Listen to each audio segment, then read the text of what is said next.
We're at the town ground where Heanor have just beat Loughborough Uni 2-1. With me I've got the management team. My name's Glenn Clarence and assistant Steve Hamilton and Steve Huntington.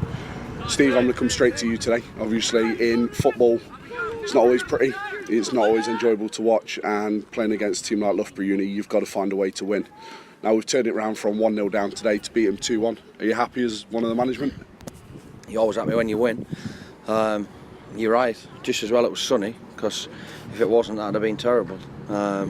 It was just a very, very difficult game. I don't think the pitch conditions have helped. It's extremely hard out there, bobbly, bouncy. So sometimes it's easy to criticise from the sidelines.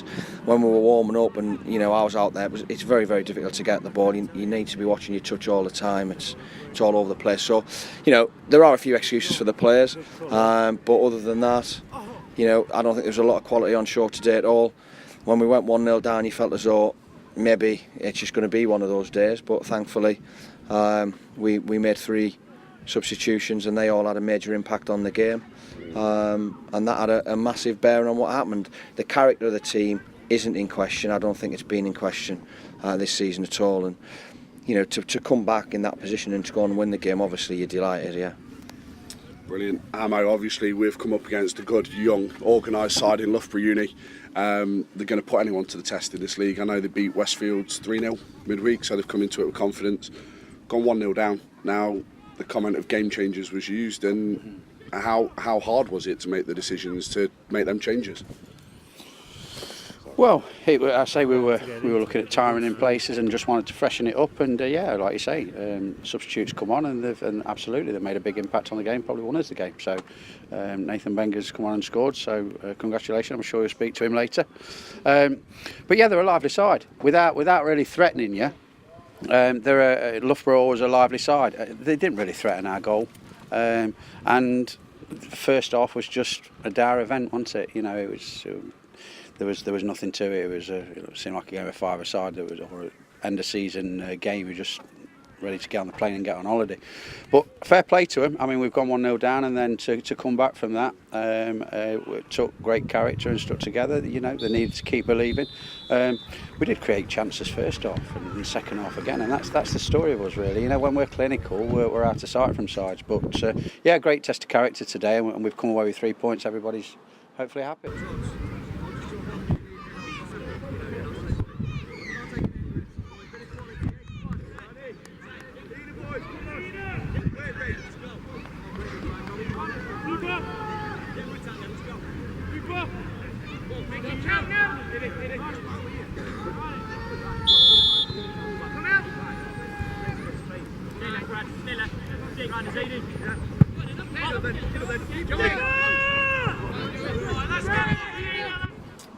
Okay, Glenn, obviously I know we've got Nathan to talk to in a second or two, but as manager we're now in April and we've lost twice at home in the league this season. Yep. Now I suppose that's something we've been looking for a little while. Last season we seemed to have a really long unbeaten away run.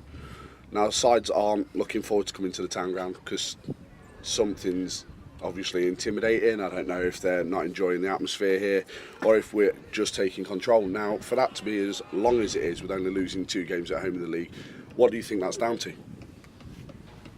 I don't think it's intimidating or anything like that, Tony. I think it's down to winning games of football. That's why the record's there. So nothing to do with anything other than beating the teams in front of you. So I think the cliches have already been used with character and whatever else and finding a way to win. That's certainly what we've done today. I thought, well, the biggest cliche, game of 2 halves. I thought we were terrible first half. I thought individuals had lack of positional discipline. We didn't work hard enough as a team. We didn't get the ball back enough. So we had a chat at half time, changed a few things around, and I thought, despite going 1-0 down, I thought we came out second half and changed all of those things. But it looked like one of them days that we weren't going to score a goal, and that's not like us. So obviously you're going to speak to Nathan in a minute, but Nathan's a goal scorer, whether he's on the bench or on the field. He's a born goal scorer, and he's come on and scored one and set one up. So the grand scheme of things, we won 4-1 last week. It's obviously a decent result. We're in a decent bit of form over the last couple of months, but no one's more delighted for Nathan than me to get his 150th for this club. He's been a great servant and deserves every plaudit he gets. So I'm sure you'll speak to him. Awesome. Shall we see how many cliches we can get out of you now, Nathan? Yeah. So the first goal was September 2010. Yeah. I think. Tell me. This is your life. Yeah, it's one of them where obviously you've had, granted you've had a couple of spells away from the club, trying it out at different levels, but at the end you're back at Heanor town. A couple of years ago when you came back to the club, you said it was coming home. Yep. It's where you want to be playing your football. Now you've scored 150 goals, probably set 150 up. Now how happy are you obviously hitting that landmark? Ecstatic. Happy we won the game as well, because it wouldn't have been nice to score 150th and lose the game, so it's good to win the game as well. But throughout my time at Heanor, all the fans have been class. Both sets of managers that I've played for have been class, especially Glenn, Steve and Steve as well. And just, you know, kind of speechless in a sense that got to this landmark. Not many people do that, no matter what level they play at. And so I'm, you know, ecstatic that I've done that. Brilliant. And you know what it's like, the pressure coming from the stands. Are you ready for another 150? Maybe my age might stop that. Obviously, yeah, we're looking at got a few home games between now and the end of the season. Glenn, I'll come back to you there. With only one away game left with Walsall Wood now. Stourport Swifts, Quorn, AFC Wolverinians. Surely we can get another good crowd, same as today. 137 in on a hot sunny day. They're all in the pub. Let's face it, it's Heanor town. Is that 9 points out of 9? God knows what we'll think about the next one, Tony. Obviously, it's been a nice day, so a decent crowd. I'm not really going to touch on what I wanted to touch on, but yeah, it's been a good day. Like I say, like Steve said originally, I think if the sun wasn't shining, that would have been even worse to watch. So at the end of the day, we've had great performances and drew, or great performances and lost. We were poor for last spells of today's game.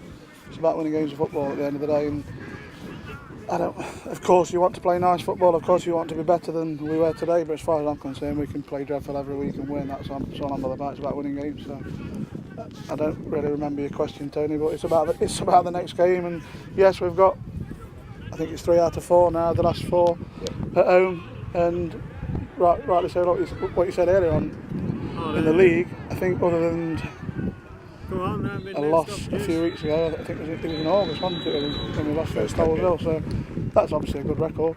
As far as we're concerned, we just want to finish as high as we can this season, Tony. Since we've been at this club, we've had, I think we were speaking about it earlier on, we've finished 8th, 6th and 6th,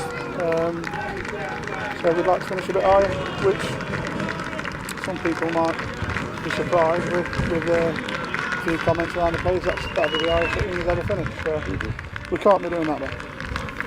Brilliant. Does that mean if we finish 5th we're in Europe? No idea. On that note, I'm cheers with for you, your time, much James. better.